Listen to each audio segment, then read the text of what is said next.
راہ حق کے ہم سفر ساتھیوں، السلام علیکم۔ قرآن پاک میں اللہ پاک نے فرمایا، ہم انسان اور جنات کو اپنی عبادت کے لیے پیدا کیا ہے۔ کاروبار بھی زندگی میں ضروری ہے اور ضروریات بھی زندگی کے ساتھ ہیں اور مجبوریاں بھی ہیں۔ جیسے ٹوائلٹ، بیت الخلاء مجبوری ہے۔ اللہ نے حکم دیا ہر وقت میری عبادت کرو تاکہ اللہ راضی ہو جائے۔ اللہ تعالیٰ کے ساتھ ہر وقت مومن کا تعلق جڑا رہے۔ مومن اور کافر کی زندگی میں فرق یہی ہے کہ مومن روز بروز اللہ تعالیٰ کے قریب ہوگا اور کافر دور ہوتا جائے گا۔ مومن کا تعلق اللہ سے جڑتا جائے گا اور کافر کا تعلق کٹتا چلا جائے گا۔ اللہ ہم سے اتنی محبت کرتا ہے کہ گندی جگہ ٹوائلٹ میں بھی جائیں تو رب چاہتا ہے کہ اس سے دور نہ ہوں۔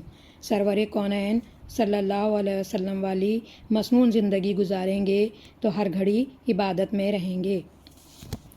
ٹوائلٹ، بیت الخلاء جانے کی مسنون دعا۔ بسم اللہ کا نام لے کر داخل ہوتا ہوں۔ اللہم، اے اللہ، انی، میں، اعوذ بکا، پناہ میں آتا ہوں آپ کی، من الخبوثی، ناپاک جنوں، والخبائثی، اور جنیوں سے۔ اس کے ترجمے کو دیکھیں۔ اے اللہ، میں تجھ سے پناہ چاہتا ہوں مذکر اور مؤنث شیطان جنات سے۔ اے اللہ، میں تیری پناہ میں آتا ہوں۔ اب بندے نے اپنے آپ کو اللہ کے سپرد کر دیا۔ ٹوائلٹ میں جاتے وقت لیفٹ قدم رکھنے اور داخل ہونے سے پہلے دعا پڑھ لیں۔ ان جگہوں پر جنات ہوتے ہیں۔ مسنون دعا پڑھنے سے جنات وہاں سے ہٹ جاتے ہیں اور کوئی نقصان نہیں پہنچاتے۔ اعوذ بکا سے مراد پناہ میں آتا ہوں، یعنی اپنے آپ کو اللہ کے حوالے کرتا ہوں جو بہت بڑا اور طاقتور ہے، اس کی حفاظت میں آتا ہوں۔ اللہ، میں ایسی جگہ جا رہا ہوں جہاں پر مصیبت ہی مصیبت ہے۔ کون سی مصیبت؟ میری حاجت بند کر دے، کوئی کھول نہیں سکتا۔ بیت الخلاء، ٹوائلٹ، واش روم میں موت آ جائے تو میں اس سے بھی پناہ چاہتا ہوں کہ ایسی حالت میں نہ مروں۔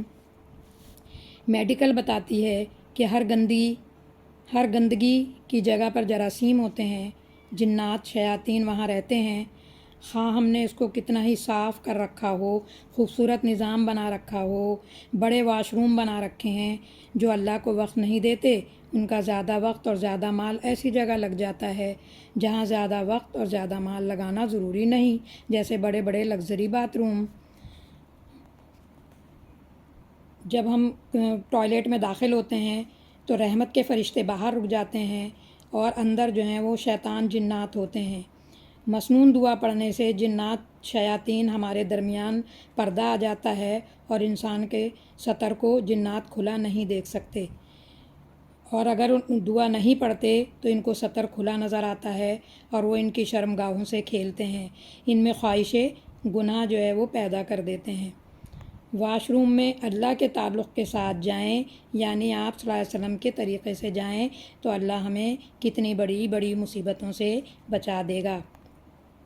واش روم میں بھی مسنون طریقے سے جائیں، لیفٹ پیر پہلے رکھیں باتھ روم میں جانے سے پہلے، اور دعا بھی پڑھ لیں۔ بچوں کو بھی یہ دعا یاد کرا دیں، ٹوائلٹ کے باہر اسٹیکر اس دعا کا لگا دیں تاکہ ٹوائلٹ جاتے وقت پڑھنا یاد آ جائے۔ اس کو معمولی نہ سمجھیں۔ جو بھی بات اللہ نے ہمیں رسول صلی اللہ علیہ وسلم کے ذریعے بتائی ہے اس میں ہمارے لیے بھلائی ہے۔ ایک دفعہ اور دعا پڑھ لیتے ہیں ٹوائلٹ جانے کی۔ بسم اللہ، اللہم انی اعوذ بکا من الخبوثی والخبائثی۔ اے اللہ، میں پناہ لیتا ہوں کہ اے اللہ، میں پناہ لیتا ہوں آپ کی ناپاک جنوں اور جنیوں سے۔